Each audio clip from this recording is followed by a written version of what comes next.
Es un libro, sí, fundamental en mi vida. Leí Memorial del Convento, por acaso. Nunca había oído hablar de José Saramago. Leí el libro motivada por el título. Me pareció maravilloso, absolutamente maravilloso. Lo devoré y fui a la librería y dije, todo lo que haya de este señor, cuyo nombre me costaba trabajo recordar. Saramago.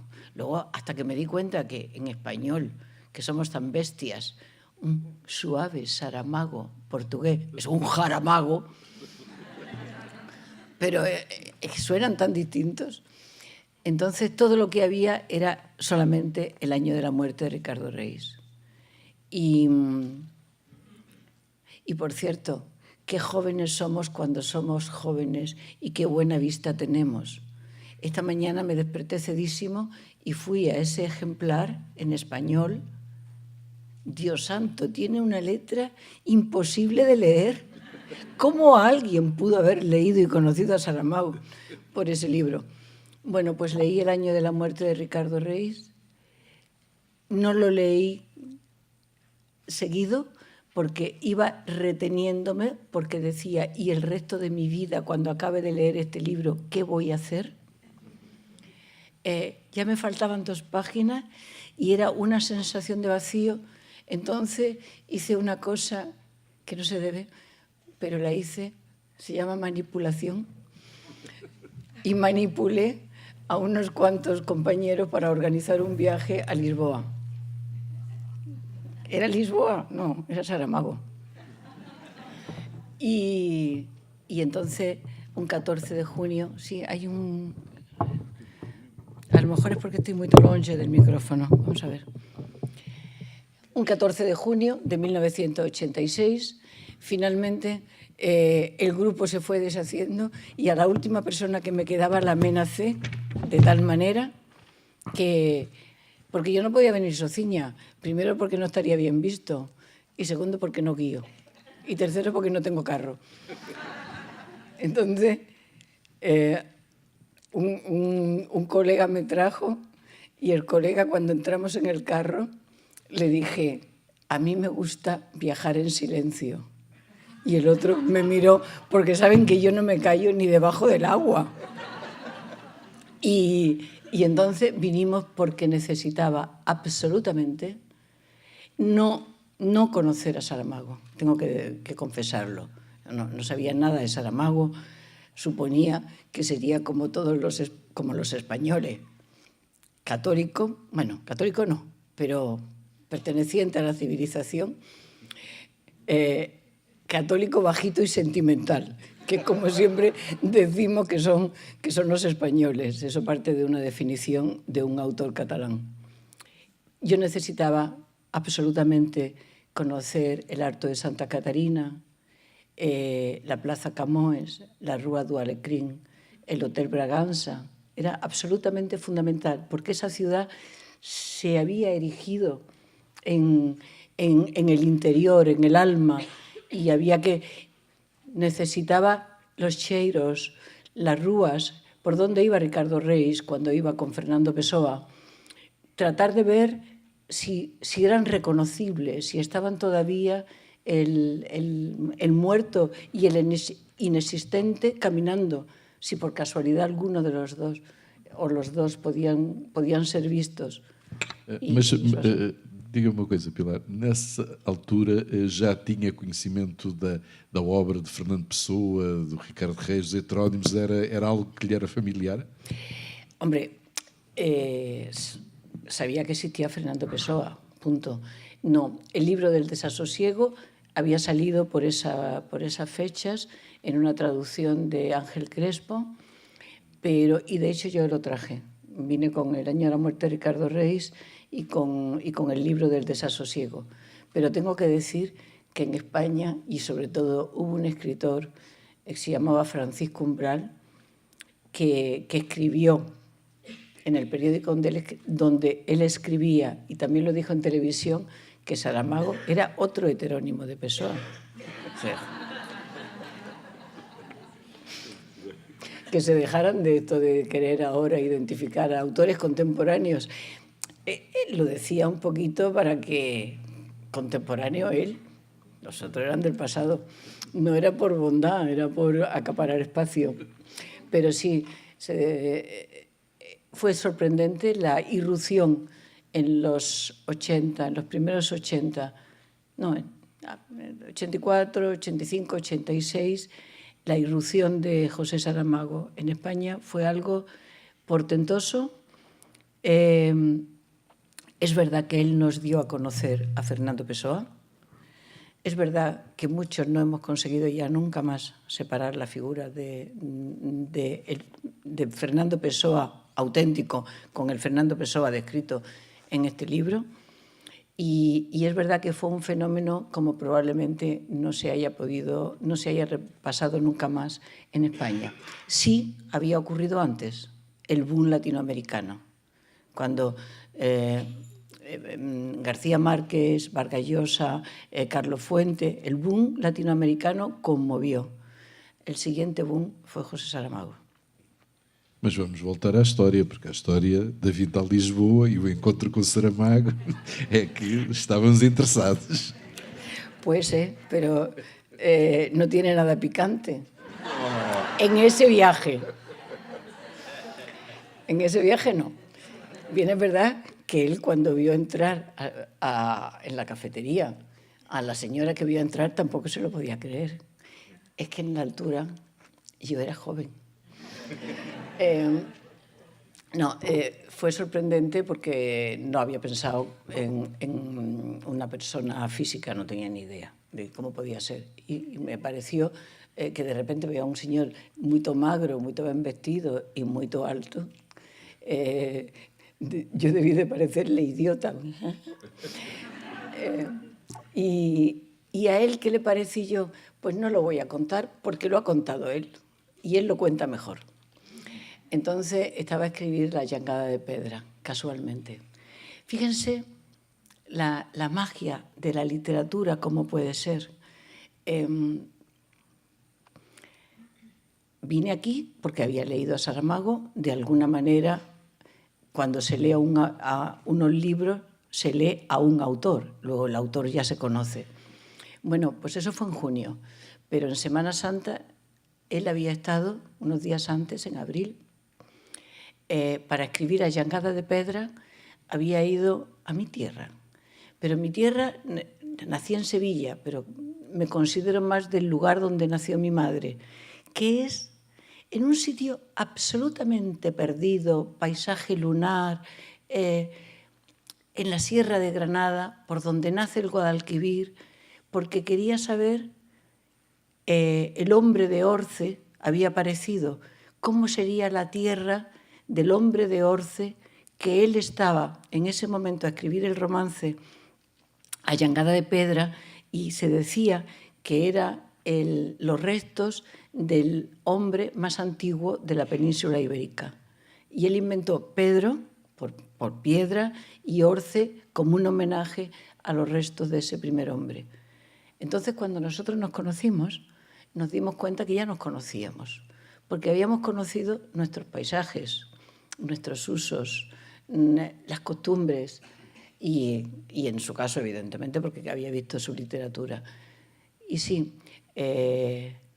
nos encontramos, nos tomamos un café y luego nos fuimos muy románticamente y muy literariamente a leer unos poemas, primero en el cementerio de los Prazeres, donde ya no estaba Fernando Pessoa, pero estaba la voz de Fernando Pessoa, fuimos a verla, doña Dionisia, y luego en el mismo taxi seguimos para Belén, y donde sí estaban ya los restos de Fernando Pessoa para leer unos poemas. Así que, muy literario. Y está descrito en La llangada de pedra. Y él dice que sintió la tierra tremer, yo no. Pero por una razón, porque yo no soy literata, yo no miento. Os escritores mienten. Mas a Pilar disse que também houve um episódio com a sua irmã, também nessa altura. En esa altura, ¿quieres que lo cuente todo? En esa altura, la semana siguiente, Bueno, pues sea así, Saramago, una jornalista, viene, tal, joven, con el libro, fala. Bien.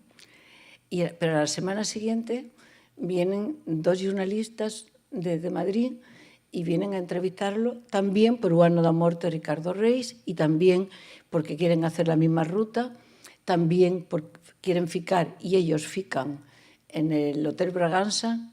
Yo no, porque cuando llegamos al Hotel Braganza me pareció que no era respetable. Y entonces no, con este otro compañero con el que venía nos fuimos a buscar un hotel. Y entonces Saramago le pregunta a estos colegas, uno de ellos en este momento es el director del Instituto Cervantes en Lisboa. Está aquí, es un escritor muy conocido y un gestor cultural. Y le pregunta por, he conocido a fulana de tal, de Sevilla, y ellos, para hacerse simpático, oh, sí, gran amiga. No éramos tan amigos, nos conocíamos, ¿verdad? Sí, muy inteligente. Creo que Saramago decía, y muy guapa. Y ellos decían, una y empezaban a decir.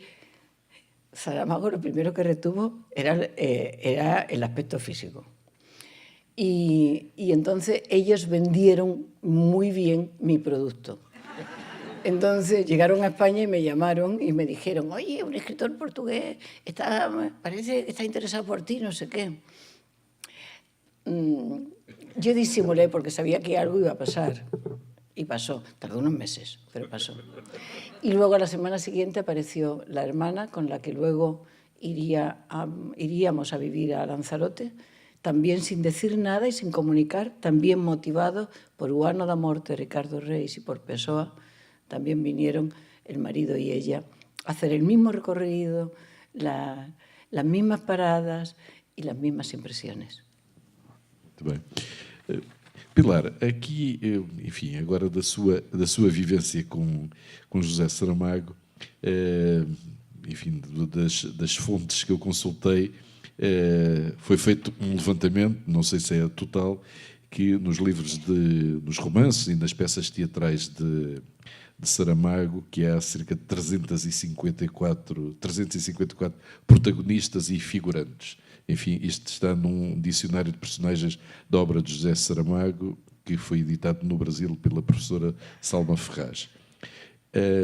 E o que eu gostava de lhe perguntar era se na vossa casa em Lanzarote viviam só vocês os dois ou viviam com esta gente toda lá? Saben, la casa de Lanzarote está abierta como casa museo y se puede visitar todas las mañanas, de las 10 de la mañana a las 2 de la tarde. Y la gente escribe cosas y dicen que la casa está muy habitada. Entonces, tal vez sea porque sigue estando habitada por todos estos personajes y por los amigos de los personajes. Estaba queriendo recordar algo que me dijeron ayer. Fue ayer mismo, había ido a un colegio y estaban unos niños por allí, por el jardín, y de pronto era un miúdo, pero pequeñito, y le dice a la profesora, cheira literatura. O sea, cheira literatura. No sabemos qué cheiro es ese. Tal vez a partir de ahora ya sepamos que es el cheiro de las casas de los escritores o del jardín. Creo que sí.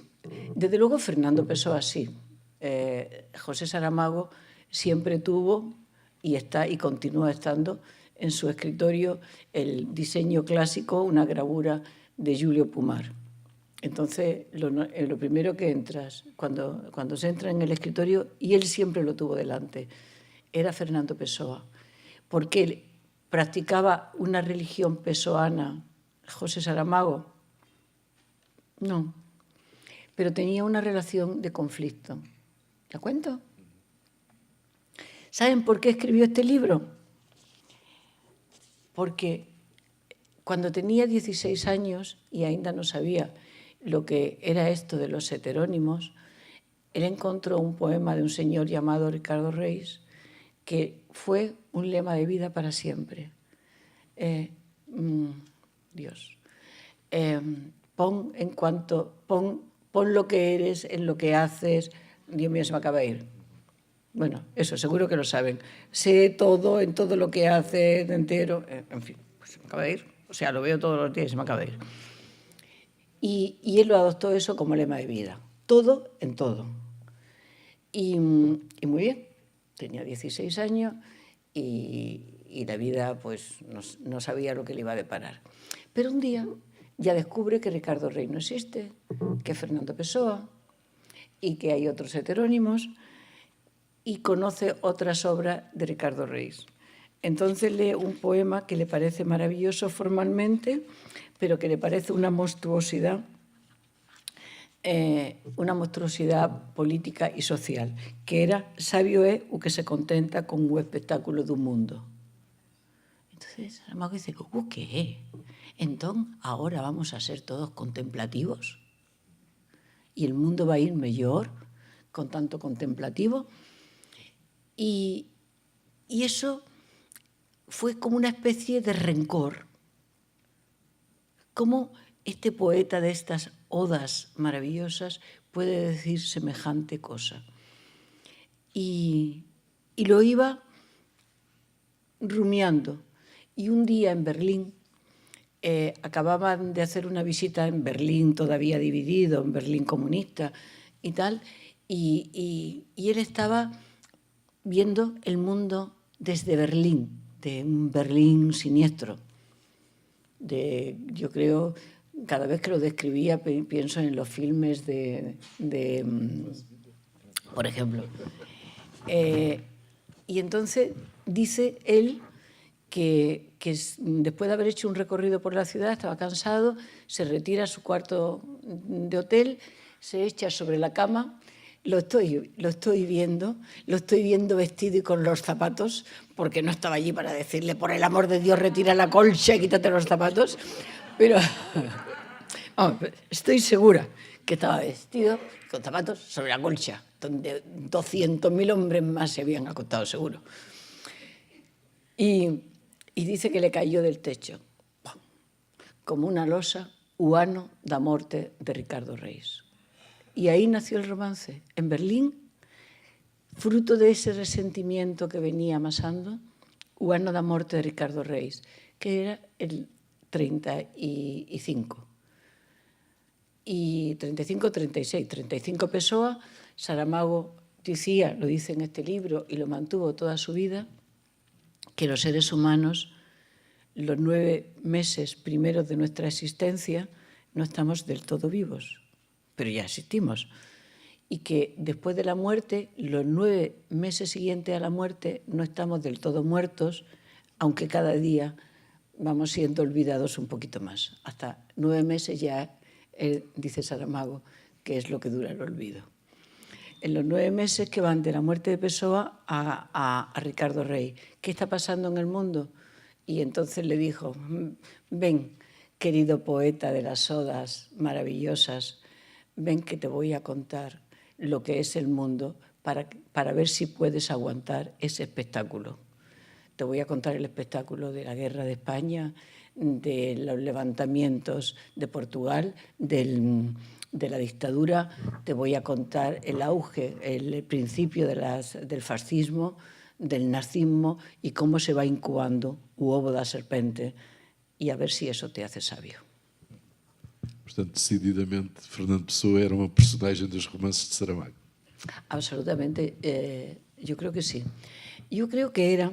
Mira, hay una cosa, una declaración que hizo a un jornal de Cataluña, pero hizo en portugués, y le preguntan, ¿la obra de Pessoa influenció realmente a la literatura actual portuguesa? Y dice Saramago, influencia profunda non a encontro. Ninguén en Portugal é hoxe discípulo, epígono ou imitador de Pessoa. Pelo contrario, parece haber, hasta en los poetas, una preocupación obsesiva de afastamento de sus modelos. Y luego dice una cosa que es muchísimo interesante, a ver si la compartes. Dice, a partir del día en que Fernando Pessoa se tornou obxeto de citación dos políticos, la patria, a língua é nosa patria. Finalmente, a partir do día en que Pessoa se tornou obxecto de citación dos políticos, o mito comenzou a morrer para ficar apenas o poeta, apenas e como convén. Entonces, é lindo, ¿eh? Y sí, es bon que haya sido incorporado que, efectivamente, ¿quién puede ser heredero de Fernando Pessoa? É imposible. Fernando Pessoa era tan múltiple, tan único, tan extraordinario. Hay un texto magnífico de Saramago que le voy a pedir a Nicolau que lo lea, sí, porque lo van a disfrutar con esa voz que él tiene y esa presencia. Y verán que é imposible poder ser descendiente, heredero de Fernando Pessoa. Portanto, o título é sobre Fernando Pessoa. Era um homem que sabia idiomas e fazia versos. Ganhou o pão e o vinho, pondo palavras no lugar de palavras. Fez versos como os versos se fazem, como se fosse a primeira vez. Começou por se chamar Fernando, Pessoa como toda a gente. Um dia lembrou-se de anunciar o aparecimento iminente de um super Camões.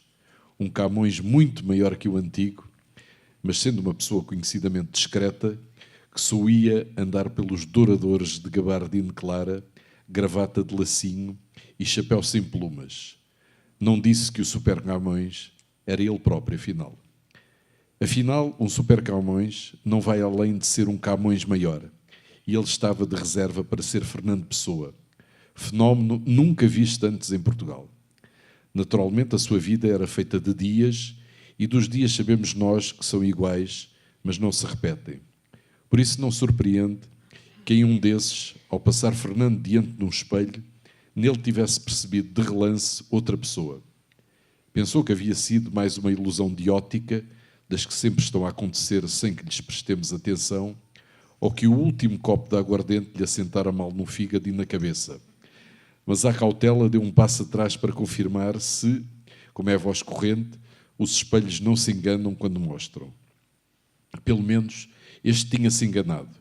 Havia um homem a olhar de dentro do espelho e esse homem não era Fernando Pessoa. Era até um pouco mais baixo, tinha a cara a puxar para o moreno, toda ela rapada. Com um movimento inconsciente, Fernando levou a mão ao lábio superior, depois respirou fundo com um infantil alívio, o bigode estava lá. Muita coisa se pode esperar de figuras que apareçam nos espelhos, menos que falem. E porque estes, Fernando e a imagem, que não era a sua, não iriam ficar ali eternamente a olhar-se, Fernando Pessoa disse: "Chamo-me Ricardo Reis." O outro sorriu, assentiu com a cabeça e desapareceu. Durante um momento o espelho ficou vazio, nu, mas logo a seguir outra imagem surgiu, a de um homem magro, pálido, com aspecto de quem não vai ter muita vida para viver. A Fernando pareceu-lhe que este deveria ter sido o primeiro, porém não fez qualquer comentário. Só disse: "Chamo-me Alberto Queiro." O outro não sorriu, acenou apenas, frouxamente, concordando, e foi-se embora. Fernando Pessoa deixou-se ficar à espera, sempre tinha ouvido dizer que não há duas sem três. A terceira figura tardou uns segundos, era um homem daqueles que exibem saúde para dar e vender, com o ar inconfundível de engenheiro diplomado em Inglaterra. Fernando disse: "Chamo-me Álvaro de Campos." Mas desta vez não esperou que a imagem desaparecesse do espelho, afastou-se ele, provavelmente tinha-se cansado de ter sido tantos em tão pouco tempo. Nessa noite, madrugada alta, Fernando Pessoa acordou a pensar se o tal Álvaro de Campos teria ficado no espelho. Levantou-se e o que estava lá era a sua própria cara. Disse então: "Chamo-me Bernardo Soares." E voltou para a cama. Foi depois destes nomes e alguns mais que Fernando achou que era hora de ser também ele ridículo e escreveu as cartas de amor mais ridículas do mundo. Para a Pilar também? Não. Quando já ia muito adiantado nos trabalhos de tradução e poesia, morreu. Os amigos diziam-lhe que tinha um grande futuro na sua frente, mas ele não deve ter acreditado. Tanto assim que decidiu morrer injustamente, na flor da idade, aos 47 anos. Imagine-se. Um momento antes de acabar, pediu que lhe dessem os óculos. "Dá-me os óculos", foram as suas últimas e formais palavras. Até hoje nunca ninguém se interessou por saber para que os queria ele. Assim se vem ignorando ou desprezando as últimas vontades dos moribundos. Mas parece bastante plausível que a sua intenção fosse olhar-se no espelho para saber quem finalmente lá estava. Não lhe deu tempo a parca. Aliás, nem espelho havia no quarto. Este Fernando Pessoa nunca chegou a ter verdadeiramente a certeza de quem era. Mas por causa dessa dúvida é que nós vamos conseguindo saber um pouco mais quem somos. Como é?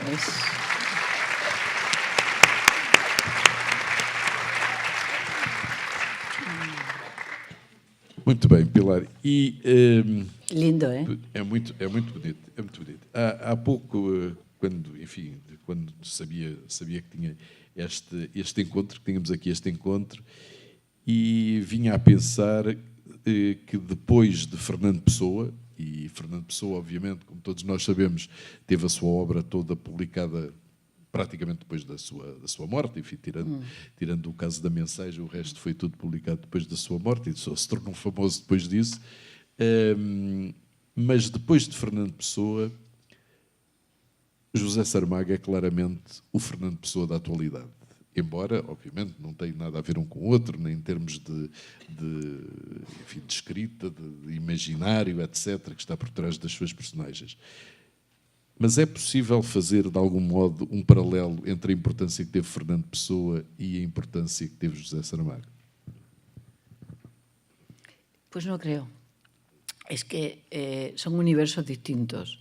La poesía es más directa, los poetas llegan de una manera y la ficción, la narrativa, es de otra.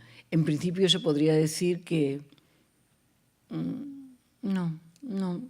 Es verdad que quien conoce a Pessoa normalmente es porque ama la literatura y entonces va a conocer a Saramago.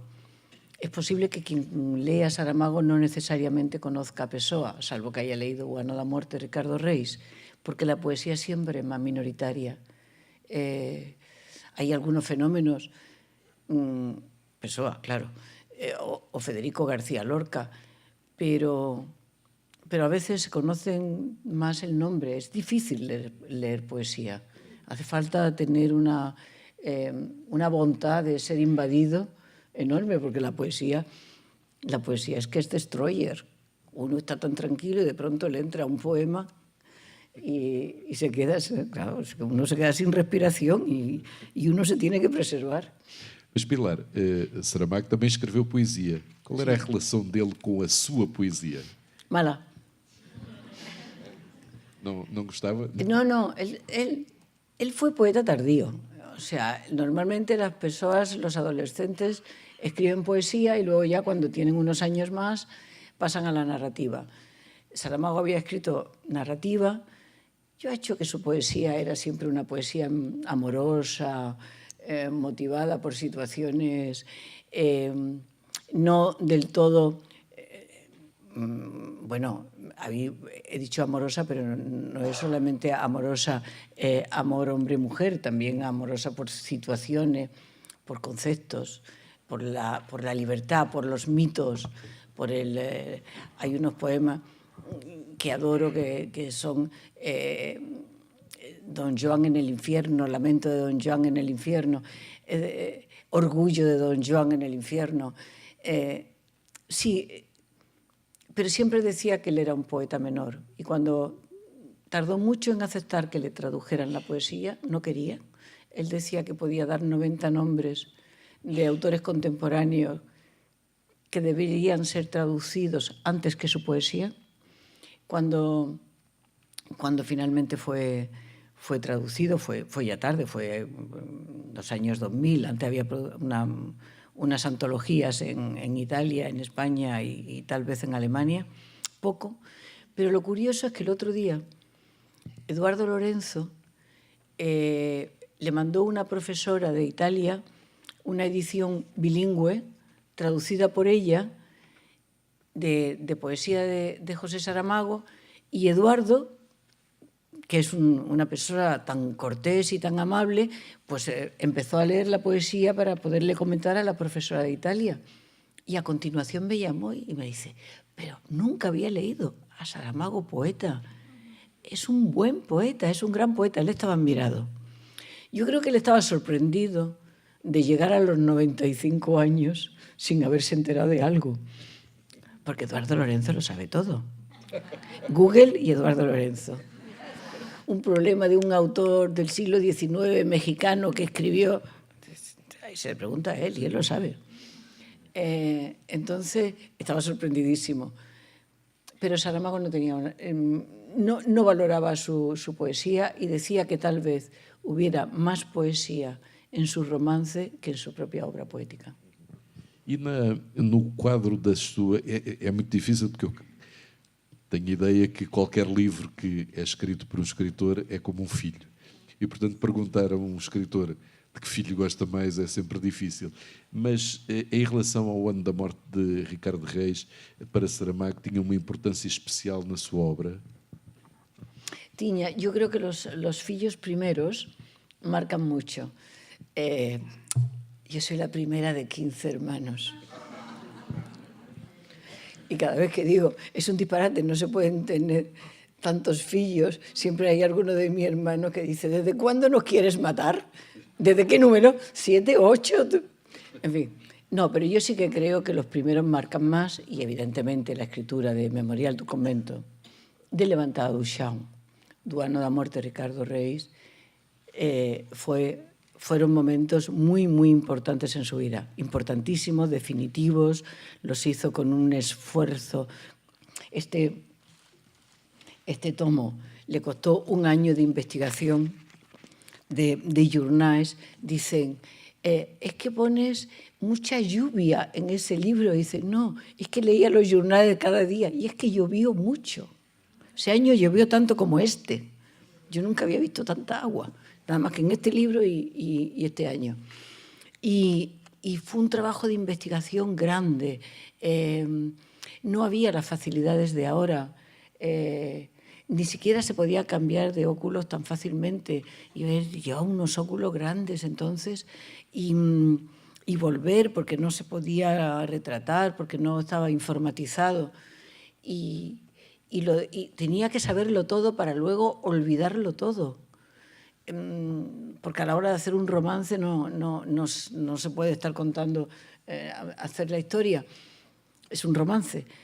En fin, y entonces tenía una relación especial. De todas maneras, yo creo, hay un romance que también escribirlo le costó tiempo, porque lo empezaba y le dolía tanto que lo dejaba, lo empezaba y le dolía, que fue Ensayo sobre la ceguera. Es que contar ese estado del mundo, contar un mundo de ciegos, demoró como 3 años o así.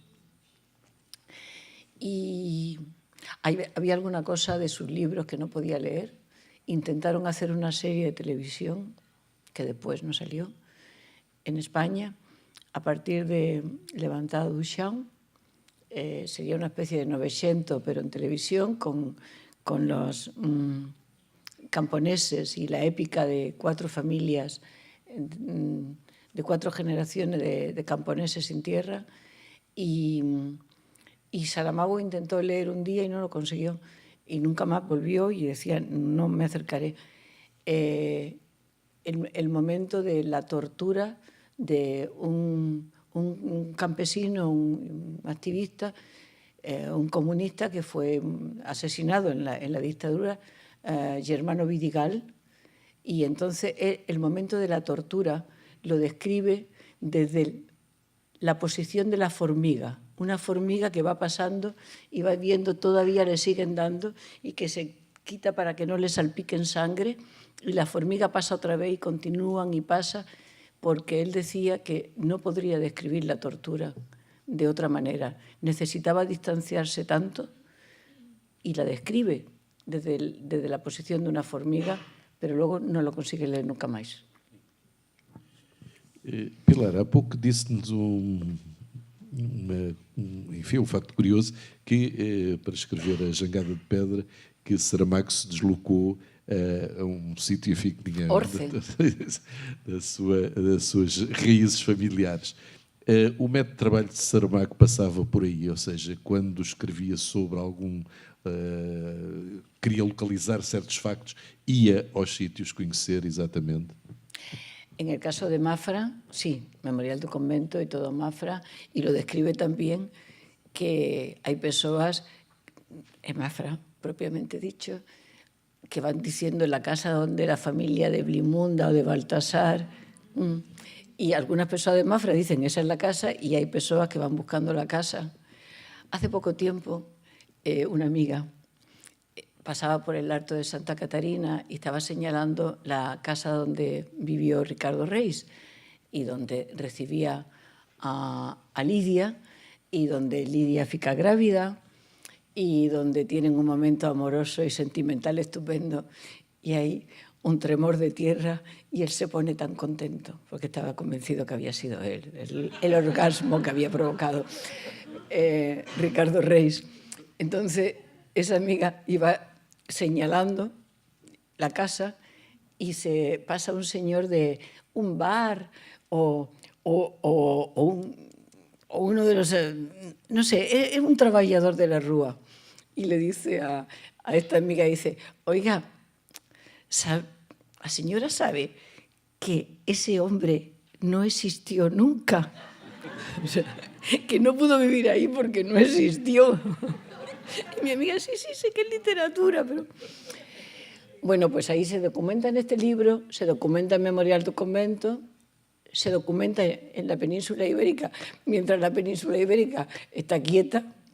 Cuando empieza a navegar, a ver ahí, ya no puede documentarse. Y aunque tiene que estudiar bien cómo se choca o cómo se salva de chocar con Azores o con Estados Unidos. Y los otros libros finales ya, no, la segunda parte, porque es toda más pura imaginación. Imaginen La ciudad de los ciegos, que es la ciudad donde luego no se muere, o que es la ciudad de la lucidez en otro momento, las intermitencias de la muerte, ya ni siquiera sitúa. Yo sé, por ejemplo, que Ensayo sobre la ceguera, la escena primera, el hombre que queda ciego, lo sé porque se lo oí contar muchas veces, no viene descrito, pero sería en el Largo do Rato.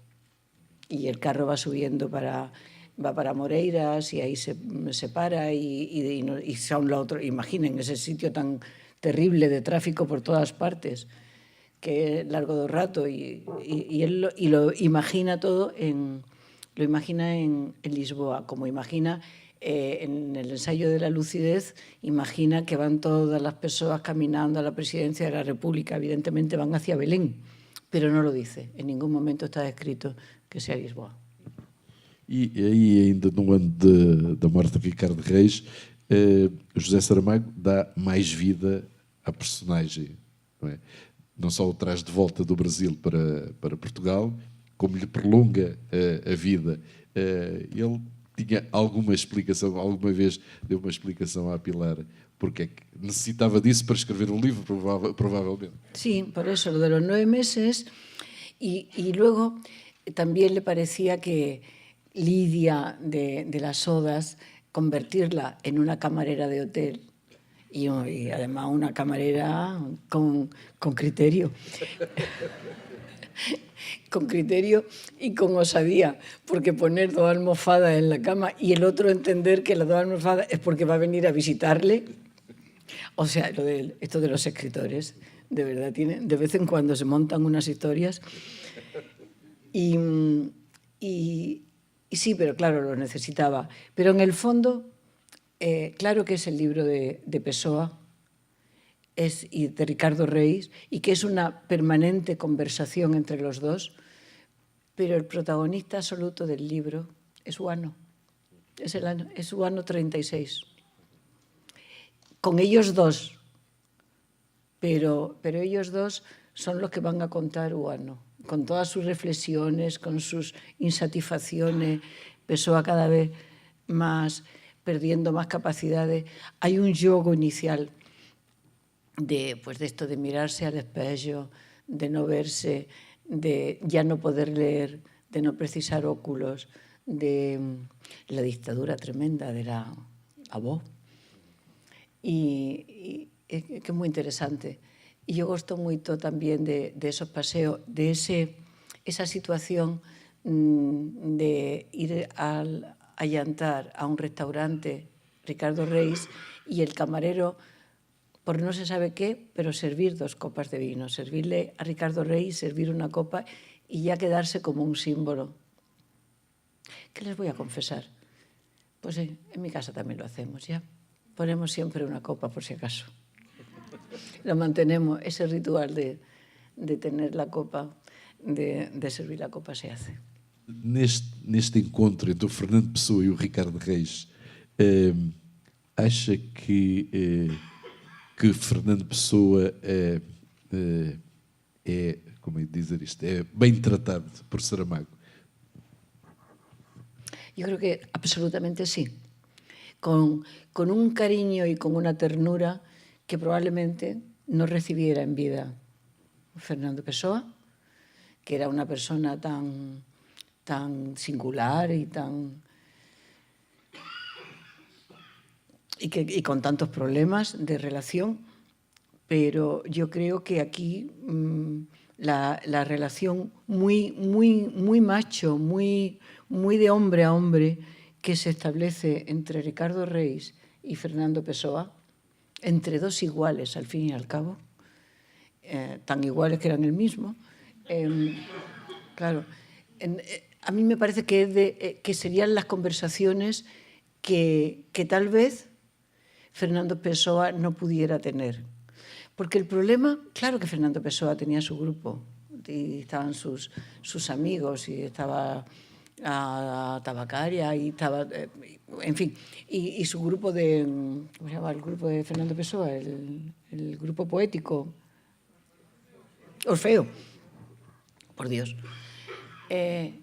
Pero a veces pienso que la gente genial lo debe de pasar muy mal, porque no encuentran interlocutores. Porque es difícil que se produzcan 2 genios en el mismo espacio, en el mismo sitio, y entonces tienen que estar aguantando una conversación banal, ir tirando y soportando, y un día y otro, y no tienen su nivel. Yo creo que eso debe ser una tragedia para gente que ve más allá. Y sin duda alguna, ¿por qué Fernando Pessoa sintió esa necesidad de ser tantos? ¿No sería para culminar esa necesidad de diálogo que él tenía y que difícilmente, desde luego, no iba a satisfacer con sus compañeros de escritorio? Con eso seguro que no. Y con sus compañeros poetas, pues luego se iban, y unos viajaban y otros venían, y estaban las dificultades. Y yo creo que la vida de los genios es dura, ¿eh? Y creo que Saramago le dio una segunda vida a Fernando Pessoa. Mas há génios que encontram pilares e, portanto, resolvem. No. Y cuando estaba hablando, estaba también pensando en que eso también se pudo... estaba pensando también en Saramago. Qué difícil es. No, hay un mundo de relaciones. Está lo afectivo, estupendo. Lo intelectual, eso es muy complicado. Es complicado. Es complicado. No, yo no le deseo ese nivel de inteligencia y de sensibilidad tan extraordinaria que tienen algunas personas. Voy a contar una anécdota de Federico García Lorca. Y no, fue Einstein, vino a Madrid y estaba hablando con el director de cine del grupo, el director de cine por antonomasia español del discreto encanto de la burguesía, Buñuel, ese. Y estaba hablando con Buñuel. Y Federico García Lorca estaba así mirando y los veía que hablaban con animación, y cuando se acaba la conversación le pregunta Lorca a Buñuel, ¿de qué hablabais?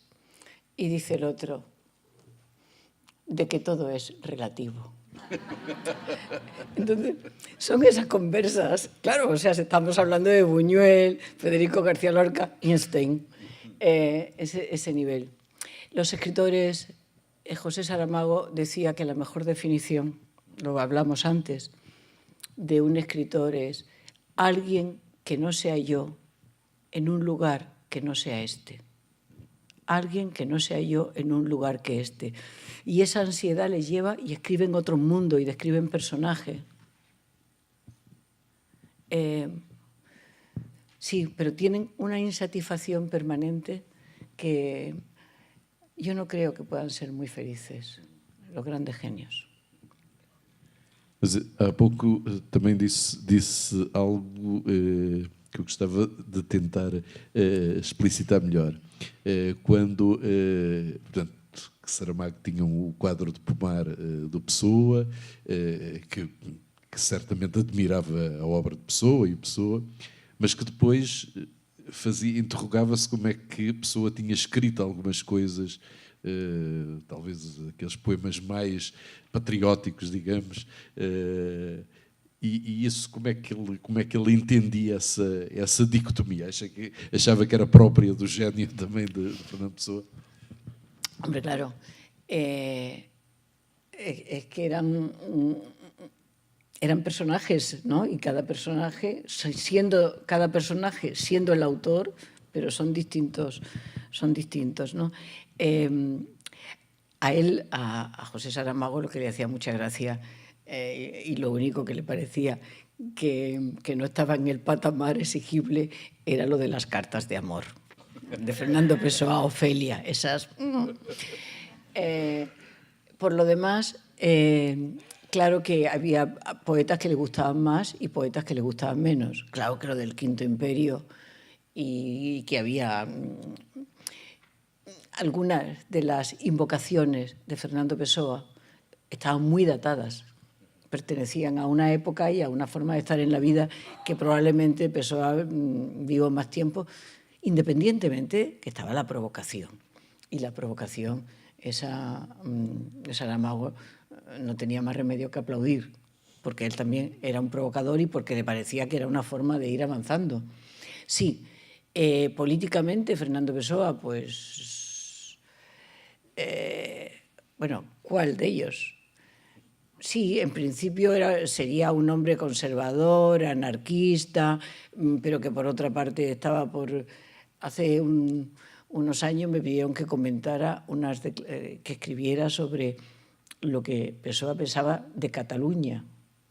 Bueno, Dios mío, si esas cosas que él pensaba las dijera ahora, los que están en el exilio lo tendrían que considerar su patrón. Pero él tendría que estar en otro planeta, porque es que él hablaba de la independencia, pero ya, y del catalán absoluto. Pero podía decir eso y podía decir lo contrario. Sí, o sea, Fernando Pessoa podía. Los demás tenemos que tener un poquito más de coherencia, pero él, total. Era tanto, era eso de escribir un romance de él mismo, de su propia persona, no escribía romance. Él, pero toda su vida eran personajes enfrentándose unos a otros. Decía Flaubert, Madame Bovary c'est moi. Yo le oí a Saramago un día en una conferencia magnífica que decía que se había quedado corto Flaubert, porque él no solo era Madame Bovary, era también el marido y el amante y la plaza y los vecinos, en fin, todo. Algún tiempo después volví a leer Madame Bovary y llegué a una conclusión que no me dio tiempo a escribirla ni tenía capacidad para escribirla, pero era decirle, sí, señor Flaubert, Madame Bovary es usted. Sin duda, yo no. O sea, yo creo que la mayor parte de las mujeres no somos Madame Bovary, no queremos ser Madame Bovary. Sobre todo no queremos serlo. Pero sí, pero claro, tienen que ser... Los autores son todos los personajes, los van arrastrando.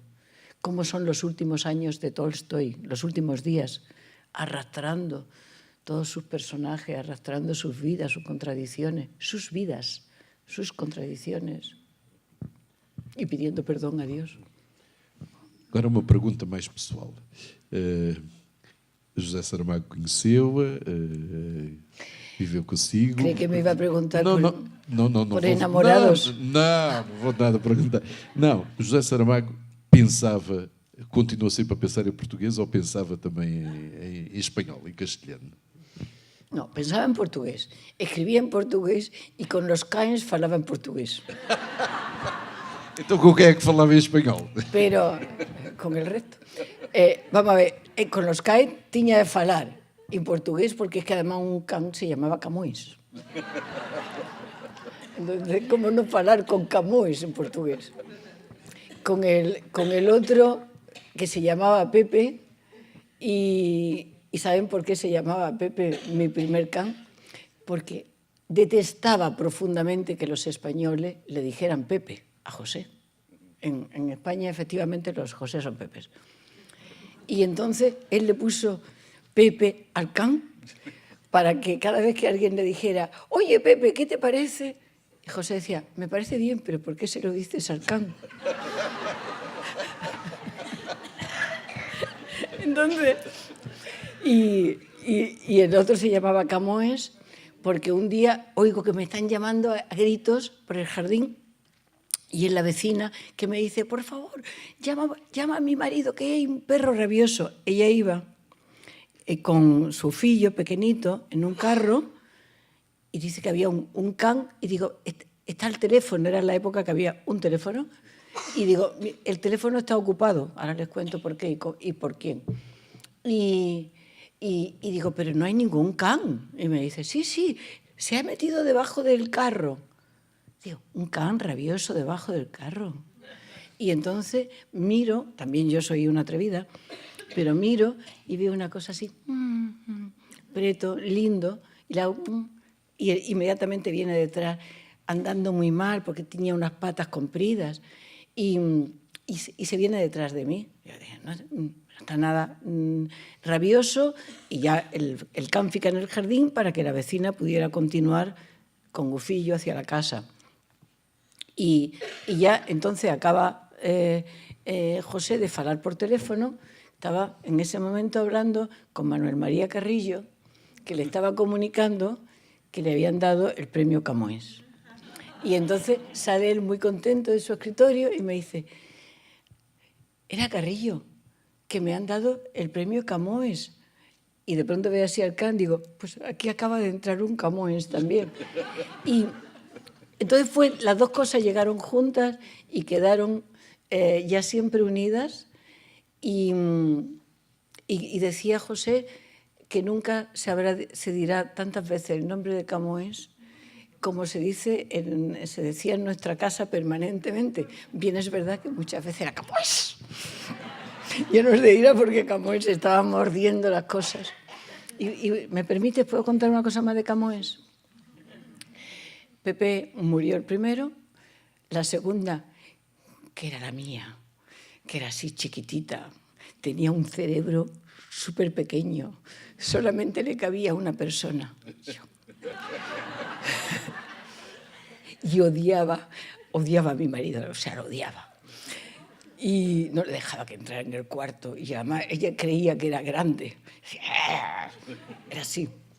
Una Yorkshire que le puso Greta porque decía que era un nombre de una nazi. Es una cadera nazi. Y es que, pobrecita, que era muy chiquitita. Bueno, fue la segunda a morir y Camões sobrevivió.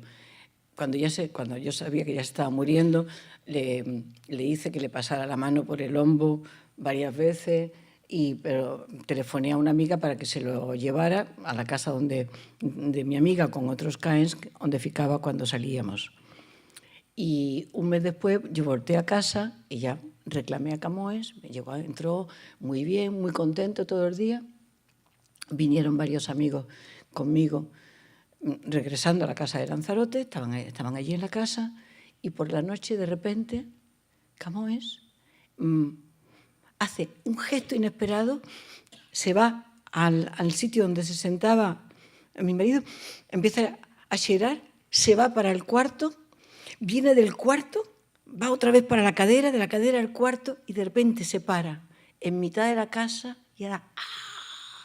porque aquello no era un aullido, era un grito. Bueno, no hubo manera de controlarlo. Lo abrazaba, no, se escapaba, se iba a un sitio, a otro. Bueno, fue una noche tremenda, toda la noche así. Y bueno, al día siguiente ya estaba mejor, y la segunda noche mejor, en fin. Pero una de las personas que estaba en casa era un compañero, escritor también y jornalista, y escribió un artículo maravilloso que lo tituló Camões llora por Saramago. Entonces era un artículo sobre un can, claro, pero impresionante, porque es que salimos todos, o sea, no sabíamos qué hacer con cómo lo intuyó, cómo por la noche y cómo pudo vivir esa relación. Camões es el can de la caverna y está en muchas fotos. Es era un campreto, por supuesto nada de ser un rafero, y tenía una gravata blanca que le hacía muitísimo elegante. Então agora vamos fazer a pergunta do $1 milhão. E há muita gente que pensa isso em Portugal. E a Pilar deve saber que José Saramago era um grande escritor português, seguramente dos maiores escritores da língua portuguesa, mas que não teria ganho o Prémio Nobel sem a Pilar. Vamos a ver, absolutamente no. Y además voy a dar datos. Los miembros de la Academia Sueca, que este año no van a otorgar el Premio Nobel, son 18. Esos sí que son, pese a ser suecos, sí que son bajitos y sentimentales. Y no son católicos porque deben ser calvinistas. Les aseguro. Ellos se reúnen en un cuarto. Todas estas cosas que han salido ahora deben de ser posteriores, porque de verdad la Academia Sueca es como Liliput. Y entonces están allí sentados, ellos se leen los libros de los autores en varios idiomas, los comentan. De hecho, la corrupción que se le atribuye no es a ninguno de los miembros de la Academia. Bueno, sí, es al marido de una académica, que yo no vi. Aunque por el tiempo ya debía de estar allí. Parece que entró en el 97, pero yo no me lembro de haber visto a ninguna mujer nova. Están todos ellos. Y entonces, pensar que en esos 18 seres humanos tan estrictos, tan académicos, van a entrar presiones de gobiernos, de países, de no sé cuánto, es no conocer la realidad de la academia. Es verdad que ellos tienen una red de informadores. Esa red de informadores está integrada por profesores universitarios de distintos sitios, que cada año dicen, ha aparecido tal libro, tal autor. Lo certifican con otras universidades. Hay un sistema que va pasando de año en año. Y se sabe cuál es la lista pequeña de autores. ¿Saben cómo? Porque la Biblioteca Nobel tiene los libros que van apareciendo y de repente se nota que faltan muchos libros del autor A o B o C. Y cuando se ven muchos huecos o muchas cartulinas metidas donde antes había libros, dicen, uy, los académicos están leyendo este. Entonces, ya si están leyendo, es porque esos van a ser los discutidos después, a final de verano. Entonces, es imposible que haya presiones, ni de gobiernos, ni de organismos. Es imposible. Saramago había hecho una obra grande, Ensayo sobre la ceguera. Fue un libro que recorrió como un escalofrío, y esto lo sé ya por académicos, lo contaron allí en la academia. De repente, en el año 98, aparece un libro nuevo de Saramago y no estaba todavía traducido a otros idiomas, era todos sus nombres. Y el gran drama, en gente, el gran drama de los académicos era, ¿y este romance seguirá teniendo el mismo nivel o habrá escrito una cosa que le quite importancia? Y el problema era cómo leerlo si solamente estaba en portugués. Una de las académicas había sido cooperante en Angola y leía algo de portugués y luego ya por profesores y eso ya pudieron saber. Pero juegan a eso. Y ahora, después de decir esto, dice, ¿y por qué no tuvieron el Nobel algunos grandes escritores que tenían que haberlo recibido? Pues uno de los señores que ha dimitido de la academia, en el 2004 escribió un libro que se llama así, eso era el premio Nobel, título muy original, un premio Nobel. Y ahí cuenta que hasta que se consiguieron reformar los estatutos, una característica que les ocasionó mucho daño fue que los escritores, con sus libros, tenían que promover las buenas costumbres y la moral.